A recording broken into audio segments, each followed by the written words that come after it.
ต้องมีตีบเลยแหละคุณนั่นเด้ใส่แล้วรูดซิบบ่ได้พี่น้องสิเปิดก็สิให้เพิ่นซ้อมข้อสักเพลง2 เพลงให้ฟังพี่น้องเบิ่งแหน่สูตรเพิ่นน่ะเลิศปานหยังคุณไผว่างามพี่น้องงามบ่นี่พี่น้องงามบ่เสื้อผ้าหน้าผมจัดเต็มบึกเลยตีตุ่มหูตุ่มหูแต่งหน้าท่าปากพี่น้องเลิศปันหยังอยู่เที่ยงหน้าน้อยขาข้อเพิ่นว่าพี่น้องคุณแม่พญามาแล้วแม่พญามาแล้วสิกินข้าวก่อนบ่เอากระย่อข่าวก็ตัวก็บ่ย่อข่าวแล้วเป็นเฮ้ย่อเข่าก่อนย่อแล้วเลยเนี่ยสิย่ออีกหม้อสิได้ตีกันกับลำเลือดสบายดีเด้อพี่น้องป่องปายมารอฟังพี่น้องว่าเพิ่นสิล่ำก่อนไหนให้ฟังพี่น้องเพิ่นก็คือสิมาไก่อยู่ดอกแม่พญานี่นั่นคาโต้ก็บ่ได้อย่าบอกนะว่ามาล่ำแล้วบ่ได้เงินค่าจ้างจงใจเช็ด20 บาทไปจ้างมาก่อนอื่นนะจ้าก่อนไปจ้างสิบ่แม่นหลวงพ่อไฟจ้างมาล่ำแล้วบ่ได้เงินค่าจ้างบ่บ่แม่นหลวงพ่อดอกเนาะบ่แม่นหลวงพ่อดอกเจ้าภาพเสียบไม้บ่ฮัลโหลเสียงดังฟังสัตว์เสียงดังฟังสัตว์ก็จ้าแม่นแล้วจ้ามื้อนี้สิมาฉลองอันข้าวได้ฝนใหม่สดใสกว่าเก่าอยู่เด้ล่ะแดงๆกี่อยู่ใส่เราไปเสียบเลยบ่เอาก็ก็จักหน่อย2 เพลงเด้อเพลงใดเพลงเดียวนี่แหละมันสิได้คลิปอยู่เพลงเดียวนะบ่ได้ก็ให้มันได้ไปเสียบมาพี่น้องข้างหลังอยู่ข้างหลังนั่นใส่หม่องเสียบอยู่ซ้ายอยู่ข้างหลังนั่นมองเสียบเห็นอยู่เสียบแล้วก็หาปุ่มกดเอาเองบัดนี้กดมองไหนล่ะพี่อ้ายกดบ่เป็นใดอันน่ะปุ่มปิดกดมองใดล่ะบัดนี้นะสาวตายบัดนี้พี่น้องหมอลำขอเข่ากดหมอลำขอเข่ากดตู้บ่เป็นก็บ่ได้ลำแล้ว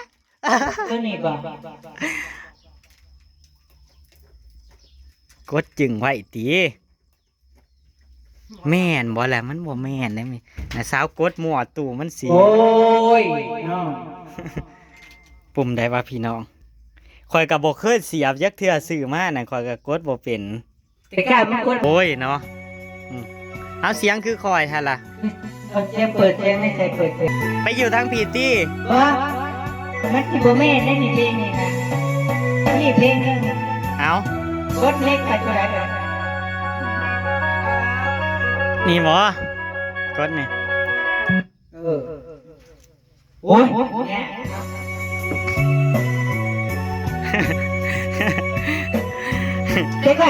ยาวพี่น้องยาวสวดพี่น้องอย่าลืมได้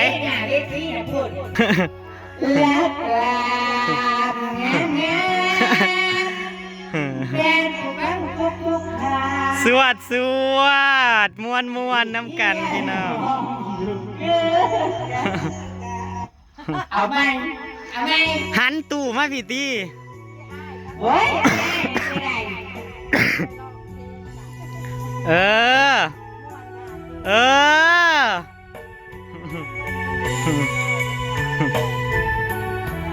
หมอลำใส่เกิดกันโอ้ยเกินมวนเด้อลักลาบงามแฟนผู้ฟังทุกทางที่เสียงมองอยู่เธอกาวุ่นวายหน่อยอันนี้ และเจ๊จะมาบอกเขาขอเรื่องไปจากทุกทางเชื่อเอาไว้ในหนึ่งคน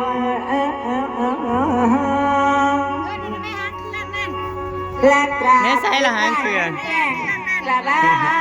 มาแม่หางเครื่องนั่น ขอแรงเชียร์แรงใจยาสุนีเลยจ้า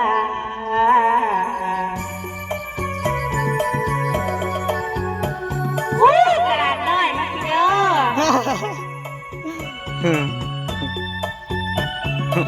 แม่หางเครื่องแรงสิแตกกาแฟอยู่บางนา นั่นเด้ กล่าวกันหน้าชื่อเสียงที่คนรู้จักระลำรวยใจให้รักแต่แฟนนั้นจงเมตตาอยู่บ้านนอกอยู่กับท้องไร่ท้องนาขอแฟนนั้นจงเมตตาช่วยเชียร์ให้แจ๊บลงดาถ้าเจ็บกันดานจะไม่ลืมแฟนเป็นทุกท่านที่ช่วยกันนานเป็นระเบิดร้องแต่ทุกคนให้แรงพยายามต้องการมือเปิดมนเรียกขอบคุณทุกคนที่ยังเชียร์ยับเสมอมา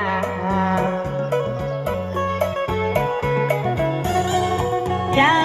จะได้ตอนนั้นก็ใจถูกแรงเชียร์ทุกทางนั้นจะได้ตอนนั้นก็ใจถูกแรงเชียร์ทุกทางโดยสงสารสาวหน้าผู้นอนคอยตัวอย่างให้ลูกมือนี้คอยแปรแรงใจถึงรถปันได้กับซอยเชียร์ในเนื้อจ้า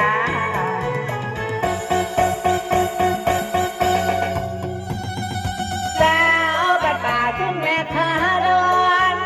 กราบถึงเงินจะกินช่วยด้วยใจให้แฟนเชียร์กำลังใจอย่าปล่อยให้เจ็บยักพูดอยู่ได้สิบนิ้วประดมก้มลงกราบจง ช่วยเนรมิต จะให้ เป็นแฟนนิหาย คุณแม่พ่อลูกขออำนวยอวยให้หากนี้ต่อไปจะไม่ลืมพระคุณทุกคนเป็นเรือหล่นคนเป็นเรือหล่นทุกคนอย่าได้หันไปจะแค่ลูกหลานไปเรื่อยๆเรื่อยๆไว้เรื่อยๆอย่าป่าเอาเบื่อเด้อแฟนขอบคุณนะแฟนที่ยังเรือหล่นไปโดนเด้อแฟนเด้อแฟนเด้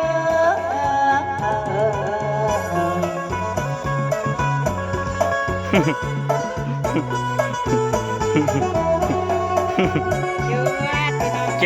วดเออเพลงต่อไปเพลงต่อไปเพลงต่อไป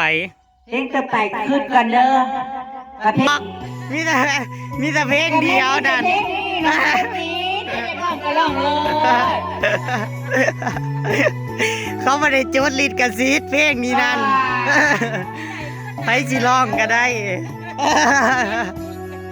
ให้เจ็บร้องเอง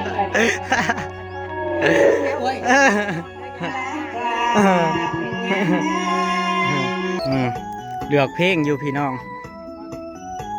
เสียงคอยแท้ เอาเสียงขึ้นนี่ล่ะบออืม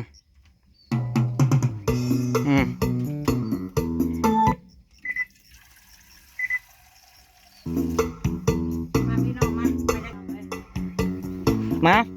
ต่อเพลงที่สองพี่น้องเตรียมมาไล่นำใจโลดเด้อคนละ10 บาท20 บาท ถึงจะรักเพียงใดไม่อาจห่วงเข้ามาถึงเพราะมีคนคอยดูแลคอยเป็นแม่ที่เรือฉันมันบ้านนอก เสียง พยายามเขาไม่มาเยือน เสียงบ่ตกเลยพี่น้อง ไม่น่าไปเป็นเดือน ไม่เหมือนแรกตอนเจอกันมันจะเจ้าเอ็มเอาหลอดหน้าต่างแม่แล้วเขามาอยู่ข้างขึ้นยันกระจำปานว้าย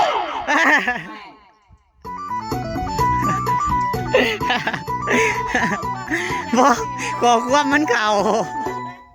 ไม่มีความหมาย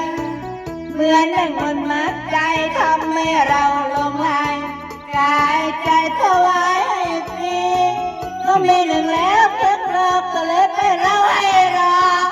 นาทั่วหน้าตาดีโค้งลมลมออกการเชิญทีวีวันแล้ววันเราไม่มีแม่เงาว่าเขาจะมาดึงเหี่ยวหัวโตโอ้ใจอยู่อย่างแรปัญญาคนที่มีภรรยาเวลาข้าเยอะกับทองวันเกิดเอาไว้กอดบนข้าวนอนน้ำตาลง ข้อแหงและนักร้องนะ น้ำใจตกรอบมันจินชาข้าน่ะคือตรอมงมหารางขึ้นไปกำลังตาฟองให้เจ้าหยอกเจ้าแหววลมคืนทองกิดบ่มอมเคยเก็บผูเจ็บประตูที่เคยดังแกบอกเขาเคยนานเรือ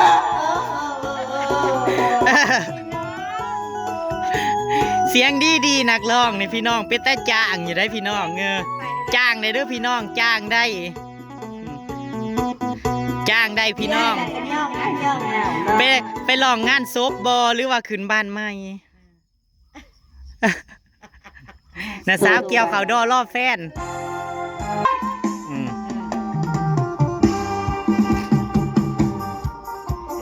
จวดเฮ้ยมวนเด้ถ้าเรามาเดินลมหนาวเพราะเวทบ้านเดินสีทองให้สัญญาแต่มาเกี่ยวข้าวกับน้องก่อนเดือน12ลมเลิกก็จะมองทางแค่เขาพูดแค่นี้เป็นสุขสมทำการจะลมมีคู่เคียงข้างเที่ยวไม่ยืนเที่ยวได้ร่างกายมีเทศของกันแต่รู้ใจคนที่ดังเป็นยังบ่จับสัญญาได้นะพี่นั่นสัญญาไว้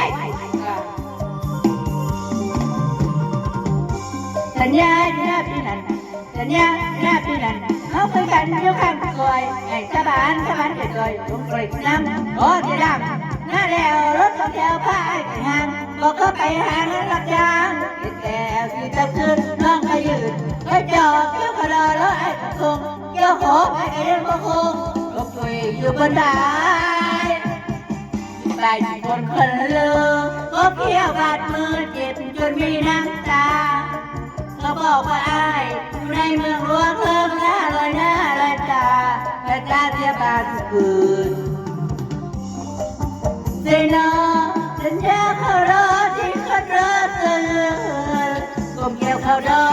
ไอ้พระเจ้ากับคืนกลมเกี่ยวเขารอไอ้พระเจ้ากับคืนถ้าพี่ยิ่งคืนช่วยจงมาให้รู้ตัวเจ็ดวันนั่งค่อยประจอบเจ็ดวันนั่งค่อยประจอบเกี่ยวกับเราไอ้พี่ไอ้พวกเขาเกี่ยวกับกะว่าอยู่เป็นยังคู่ถึงบ่ให้ค่าจ้างข้อแหงพี่น้องข้อแหงพี่อ้ายบ่มีติบเลยมือนี่นะพี่อ้ายมีอยู่หาแบ่งเศร้าบ่เห็นพี่อ้ายหาแบ่งเศร้าบ่เห็นมือนี่นั่นโอ๊ยขอบคุณตั้ง1,000ผู้ใดนั่นน่ะโอ้ยอยากกลัวเด้พี่น้องไอ้ข้าเดินต้นเจ้าเล่าอิ่มใจจากนั้นที่หอดโบไว้ในบ้านที่หอดอะไรยังใจไอ้สิลืมสาวละเอามีความหมายกันใจสองเฮามีความหมายกันใจสองเฮาเห็นใจร้อยหอดเมาเบอร์ลำคงก็คงไปลงยาวย่านคือหัวใจผู้เบาย่านคือหัวใจผู้เบาบอกหักสาวเราแล้วไปแย่งสาวไอไป พี่น้องอำลาพาจากพี่น้องตามคลิปหน้าเด้วยพี่น้องเด้อไปแล้วพี่น้องสวัสดีครับผม บอกกล่าว